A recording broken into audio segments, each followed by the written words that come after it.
Vengo de una universidad pequeña, joven. Para una universidad 20 años no es nada, como dice el tango.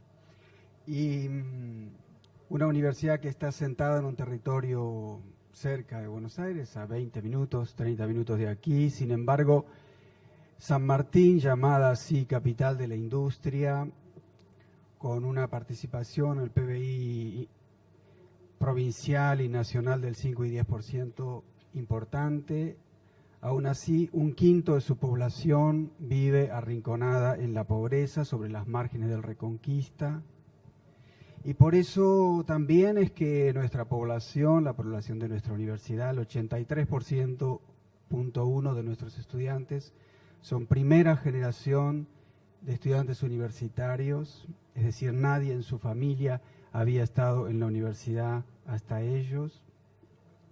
Y lo que voy a tratar de contarles es las ideas, los conceptos que están detrás de esta experiencia en un doble sentido, en el sentido en que son las que nos han orientado, en las que nos han guiado, pero también esas ideas han sido modeladas a partir de esa experiencia de todos estos años de trabajo.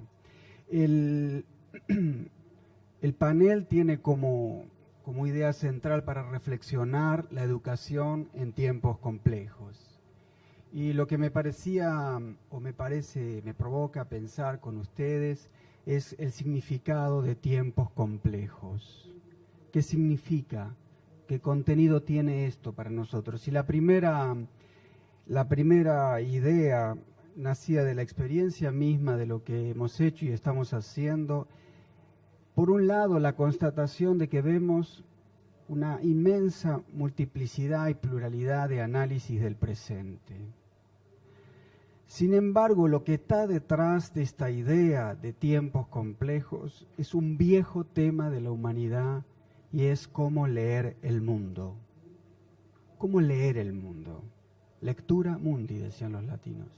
¿Cómo entenderlo? ¿Cómo comprenderlo?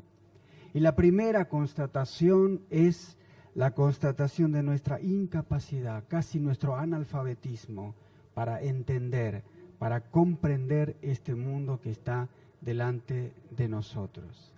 Y esa ineptitud, esa incapacidad, ese analfabetismo para comprender el mundo en profundidad es lo que está también como un punto crucial para nosotros como educadores, porque tenemos que educar a comprender el mundo, a entenderlo, para poder transformarlo, para poder hacer un mundo más justo, un mundo que tenga el bien común como eje definitivo de su consistencia, de su espesor, de su experiencia.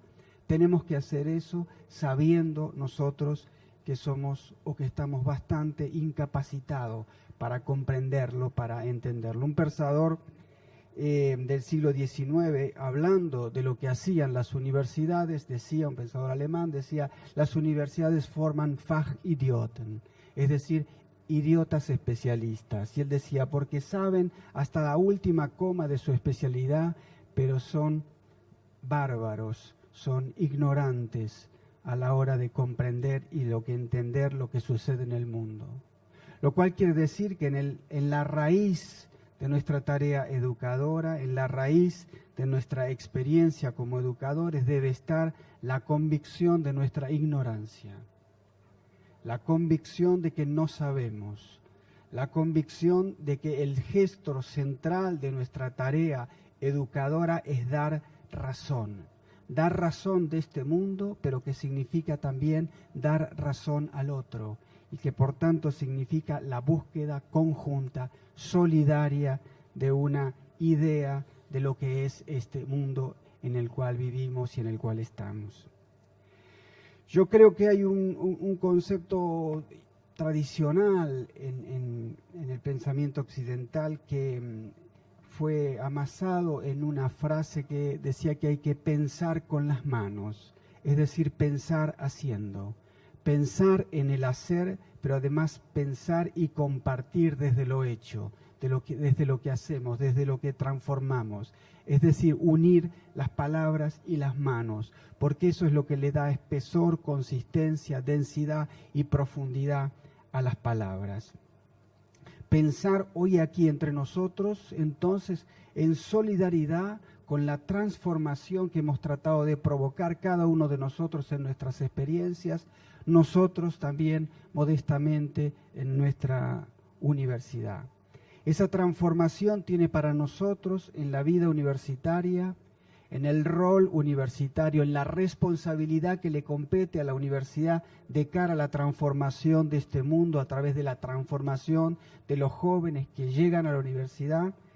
Esa transformación tiene 4 horizontes de sentido que hacen posible, que constituyen el campo de la experiencia en el cual ingresa un chico y es capaz de transformar su vida, de salir de 4, 3, 5 años de estudio y ser otra persona, cambiado, transformado por el conocimiento. El primer horizonte de sentido es que educar es promover la creatividad. Educar es promover la creación de conocimiento. Si tenemos universidades que no crean conocimiento, que no producen saber, tenemos universidades que se convierten tan solo en centros de repetición, porque una enseñanza que no nace de la creación, de la investigación, de la búsqueda de nuevos horizontes, de correrle a la sociedad el horizonte en el cual vive, esa educación falla, esa educación termina siendo vacía. La sociedad requiere de nuestras universidades que estemos a la vanguardia de esa creación de conocimiento. El segundo es la innovación. Ser nuestras universidades un ambiente que favorezca, que promueva la innovación empresarial, tecnológica, científica, pero también la innovación social, la innovación que permite transformar el mundo social en que vivimos porque es capaz de comprenderlo de otra manera. El tercero, la calidad de la enseñanza. La Universidad Argentina debe reconocer que está asentada sobre un gigantesco fracaso. Solo el 30% de los chicos que ingresan a la universidad terminan las carreras. Más del 30% de los estudiantes que están en primer año, solo el 30% de los estudiantes que están en primer año pasan al segundo año. Eso es un fracaso que debemos reconocer y es un fracaso que no podemos achacar a la escuela secundaria, que no podemos achacar a la sociedad, ¿no? Tenemos que hacernos cargos todos y la universidad también debe hacerse responsable, también debe tender ese puente para que esos chicos que tienen talento, que tienen inteligencia, que tienen una experiencia para traer a la universidad, puedan cruzar ese puente y no hacer de la universidad una experiencia de frustración, sino una experiencia de éxito, de transformación, de plenitud humana. Y el cuarto, la justicia social. Nuestras universidades deben ser comunidades comprometidas con el bien común. Esto lo hemos escuchado en varios de los videos que hemos visto, en las ponencias que hemos tenido hasta aquí, en la convicción que todos tenemos y por eso estamos aquí y no tenemos que cansarnos de replicar que una educación que no forme personas, hombres, mujeres, chicos y chicas comprometidos con el bien común falla. Y eso falla porque si en nuestras universidades no le hacemos entender a nuestros estudiantes que el compromiso con el bien común, que el compromiso con la justicia social no es un añadido, no es un adorno, no es un moño que nos ponemos en la cabeza, sino que nace de la solidaridad profunda que la vocación intelectual tiene. La verdad y la justicia son dos caras de una misma moneda. Quien quiera dedicarse a la verdad no puede dedicarse a la verdad seriamente si no compromete su vida con el bien común y con la justicia. Esto determina sin duda una cultura universitaria, es decir, un ethos universitario, un modo de ser. Nuestros estudiantes al salir de la universidad deben estar transformados, no solo porque aprendieron más cosas, sino porque tienen un modo de ser distinto, ese modo de ser fundamentalmente transformado a través de su compromiso con el bien común. A través de esto es que podemos volver a preguntarnos qué significa entonces leer el mundo. Leer el mundo significa comprenderlo. Leer el mundo es el ejercicio de una razón que descubra y que ponga sentido en el mundo. Es decir, que esta lectura del mundo es una solidaridad con la verdad, con un modo particular de la verdad, con un modo particular de esa solidaridad de la verdad. Y quisiera, para terminar, referirme a 2 o 3 ideas centrales de lo que para mí es esta solidaridad con la verdad. La verdad no es accesible o es accesible solo a través de la experiencia, solo como se nos presenta en la experiencia. Y eso quiere decir que está determinada por nuestras experiencias, y nuestras experiencias siempre son abiertas e inconclusas, por eso son frágiles. Por eso son históricas y personales, y por eso siempre requieren de nosotros la conciencia de esa fragilidad, la conciencia de esa cosa humana que nos hace que nuestra verdad y nuestra formulación de la verdad nunca puede ser definitiva, nunca es fija, nunca tiene una sola forma. Por eso que la solidaridad con la verdad necesita rememorar, necesita revivir la memoria, necesita revivir nuestro pasado, nuestras tradiciones, extraer esa experiencia que la historia ha puesto en nosotros, extraerla del silencio. La tarea de esta lectura tiene que hacer aclarar los significados del mundo, y ese aclarar los significados del mundo solo se puede hacer sobre la base de un horizonte de sentido fundamental, que es tratar de comprender la condición y el destino del hombre. Esa solidaridad con la verdad, esa comprensión del mundo, esa búsqueda de la comprensión del mundo siempre es una lectura crítica del mundo. Ahora, esa lectura crítica del mundo no es crítica porque critica a los otros.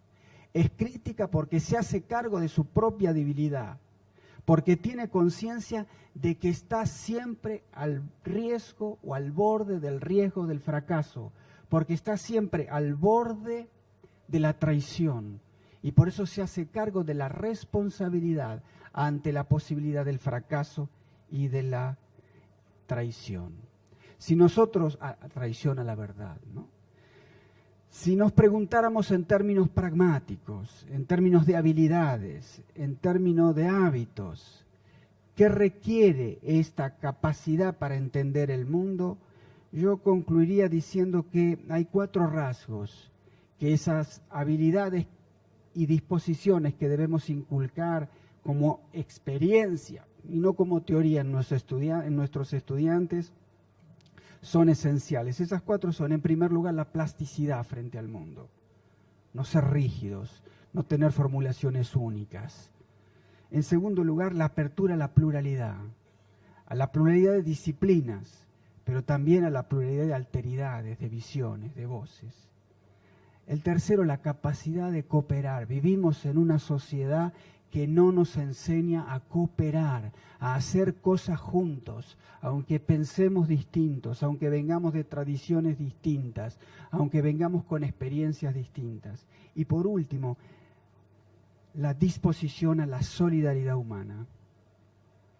Esos hábitos que la universidad y que cualquier institución de enseñanza debe dejar en sus alumnos y alumnas, es esa disponibilidad a la solidaridad con la verdad, que tiene siempre como su otra cara la solidaridad con la justicia, la solidaridad con el bien y finalmente la solidaridad con la belleza. Muchas gracias.